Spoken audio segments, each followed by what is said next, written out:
একটা সংসার মানে কি? শুধু রান্না, পরিষ্কার বা দায়িত্ব? না, একটা সংসার মানে প্রতিদিন নিজের ক্লান্তিকে চুপচাপ সহ্য করেও সবার হাসি মুখের জন্য কাজ করে যাওয়া। হাসব্যান্ড নামক মানুষটার জন্যই কিন্তু অনেক সময় অনেকের স্বপ্ন ভেঙে যায়। আবার এই মানুষটার জন্যই কিন্তু নতুন করে স্বপ্ন দেখা হয়। তার একটুখানি বুঝতে পারা আর একটুখানি সহানুভূতি কিন্তু একজন স্ত্রীর সব ক্লান্তি ভুলে দিতে পারে। এই যে সংসারের কাজগুলো, রান্না খাওয়া ছাড়াও একটা সংসারের কত টুকিটাকি কাজ থাকে। এই কাজগুলো কি কেউ গুণে দেখে?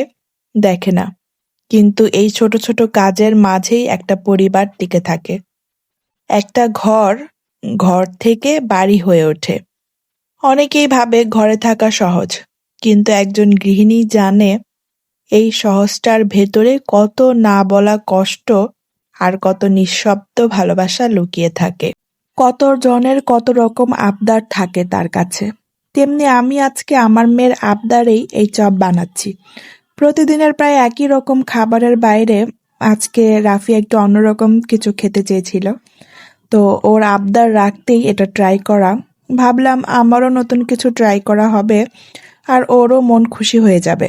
এই চপটা বানানোর অনেকেরই অনেক রকম ভিডিও আমি দেখেছি, তবে এখন বানাতে এসে তাড়াহুড়ায় আর নতুন করে দেখার তো সুযোগ হয়নি।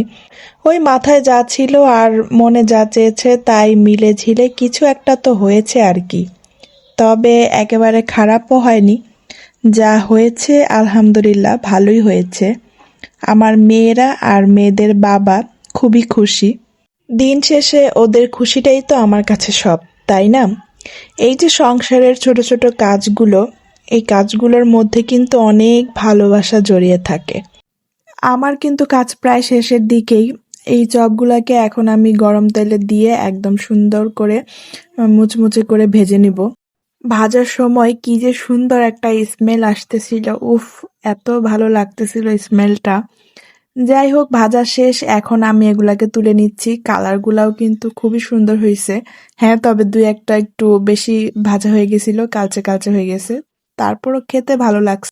আমার আজকের ভিডিওটা এই পর্যন্তই। সবাই ভালো থাকবেন, সুস্থ থাকবেন আর আমাদের জন্য অনেক অনেক দোয়া করবেন।